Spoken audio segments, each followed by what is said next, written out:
খুব সুন্দর একটি গল্প সকলের শোনার অনুরোধ রইল। গল্পটি লিখেছেন কবি ডক্টর অসীম কুমার নস্কর। গল্পটি হলো সাক্ষী বটগাছ। যেখানে আলো আর অন্ধকারের মাঝখানে দাঁড়িয়ে জন্ম নেয় এক প্রেম।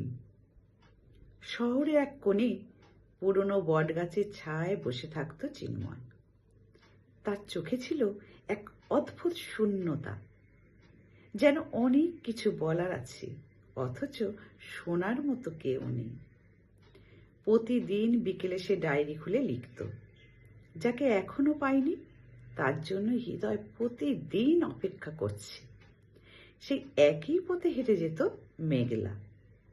তার নামের মতোই সে কখনো উজ্জ্বল, কখনো মেঘাচ্ছন্ন, কিন্তু সবসময় গভীর। একদিন হঠাৎ একটা হাওয়া এসে উল্টে দিল চিন্ময়ের ডায়েরির পাতা। পাতাটা গিয়ে পড়ল মেঘলার পায়ের কাছে। মেঘলা তুলে পড়ল, তোমার চোখে যদি একবার হারিয়ে যাই তাহলেই বুঝবো আমি সত্যিই বেঁচে আছি। সেই প্রথম তাদের দুজনের চোখে চোখ পড়ল। দিনগুলো ধীরে ধীরে রং বদলাতে লাগলো। বটগাছের নিচে বসে তারা কথা বলতো। কথা নয়, যেন দুটো নিঃশ্বাসের মেলবন্ধন। চিন্ময় বলতো, তুমি আসার আগে জীবনটা ছিল সাদা কালো সিনেমা। এখন প্রতিটি মুহূর্ত যেন রঙিন পর্দার রঙিন সঙ্গীত। মেঘলা হেসে বলতো, তাহলে আমি কি তোমার জীবনের গীত? চিন্ময় উত্তর দিত না, শুধু তাকিয়ে থাকতো, যেন উত্তরটা তার চোখেই লেখা আছে। একদিন বৃষ্টি নামলো প্রবল। মেঘলা ভিজে যাচ্ছিল।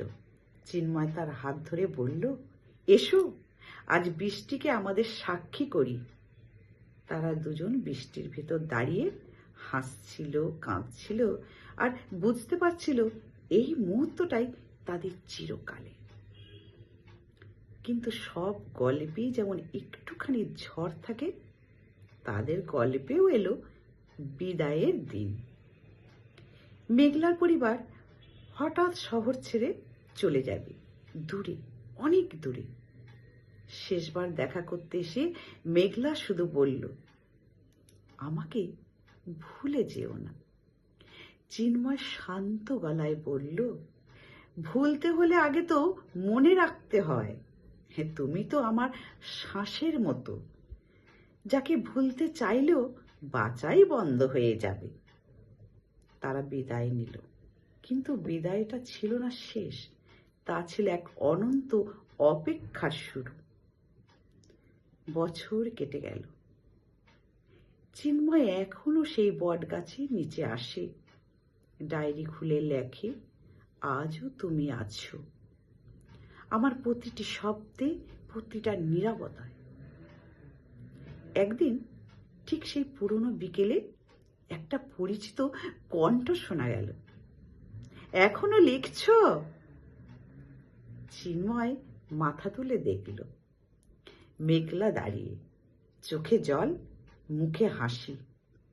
সময়ে সব দূরত্ব পেরিয়ে তারা আবার এক হলো। সেই দিন তারা বুঝল, সত্যিকারের প্রেম কখনো হারায় না, সে শুধু সময়ের ভিতর দিয়ে আরো গভীর হয়ে ফিরে আসে।